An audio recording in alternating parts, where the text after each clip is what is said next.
Concept লাৰ্ণিঙলৈ সকলোকে স্বাগতম জনাই আজিৰ ভিডিঅ'টোত আলোচনা কৰিবলৈ ওলাইছোঁ ডিষ্টেন্স এডুকেশ্যনৰ অন্তৰ্গত অধ্যায় assessment in open and distance learning. এই ভিডিঅ'টোৰ জৰিয়তে আমি কেনেকৈ সংক্ষিপ্ত ৰূপত নোটছ বনাই অতি কম সময়ত মনত ৰাখিব পাৰোঁ সেই সম্পৰ্কে জানিবলৈ সক্ষম হ'ব। এই পাঠটোত প্ৰথমতে এছেছমেণ্ট কি সেই সম্পৰ্কে জানিবলৈ সক্ষম হ'ব। What is assessment? Assessment is the process of getting information about the learner's learning, progress, and achievement. The word assessment is derived from the Latin word assessore, which means to set or to settle. Thus, etymologically, it means to settle or to determine something. As for example, a student Rohit appears in a science test and after checking his answer script, the teacher gives him 95 out of 100 marks. Thus, he secured 95 in science test.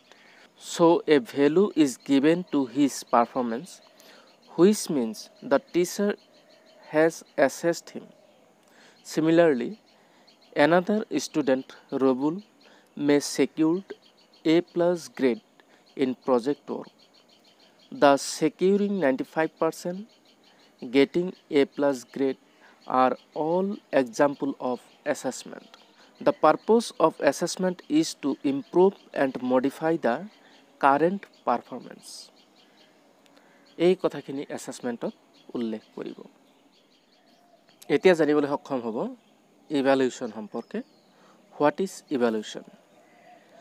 It is the process of giving judgment on the basis of defined criteria and evidence.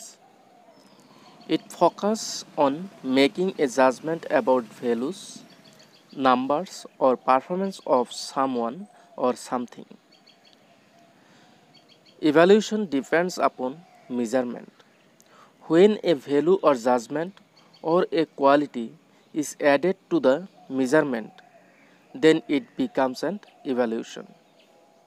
It includes qualitative and quantitative description and also a value judgment.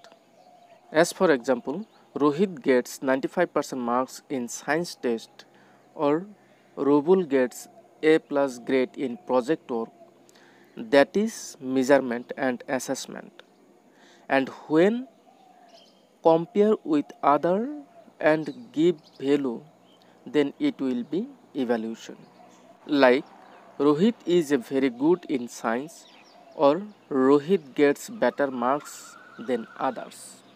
উদাহৰণ সহকাৰে ইভালুৱেশ্যনত এই কথাখিনি উল্লেখ কৰিব।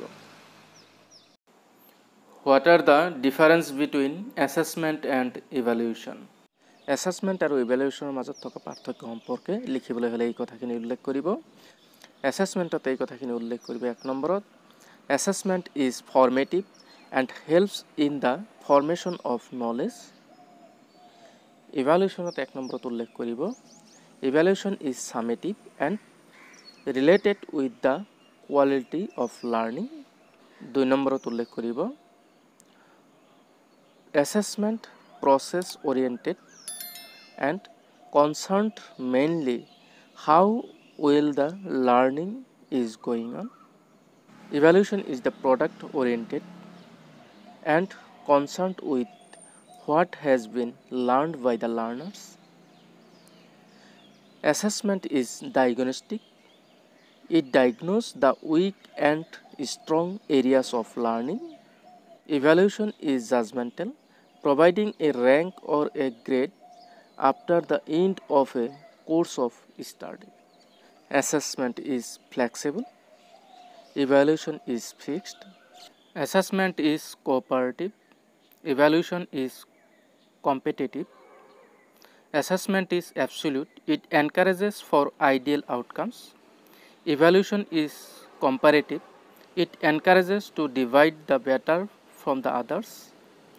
Assessment is reflective. Reflect some criteria or goal. Evaluation is prescriptive. Assessment provides feedback on the present performance. Evaluation determines whether the already set standards or norms are met or not. Difference between assessment and evaluation এই কথাখিনি উল্লেখ কৰিব। এতিয়া আহিছো purpose of assessment in ODL ইয়াতে উল্লেখ কৰিব feedback to the teaching and learning process ইয়াৰে sub points লিখিব provide direction to the course writers motivate the students to learn inform students about their progress guide the course coordinator in arranging print and other media information the counselors tutors about the effectiveness of their teaching strategies providing grades or marks 2 নম্বৰত উল্লেখ কৰিব feedback on the system ইয়াতে sub points উল্লেখ কৰিব helps the administration and management to prepare future planning helps to arrange the learner support service according to the learner needs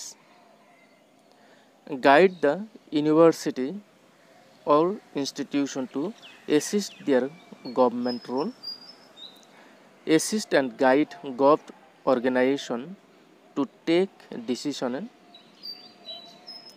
helps to improve old policies and implement new policies helps to know about the children's learning progress purpose of assessment in ODL এই কথাখিনি উল্লেখ কৰিব এতিয়া আহিছো types of assessment in ODL ইয়াতে উল্লেখ কৰিব 1 নম্বৰত self assessment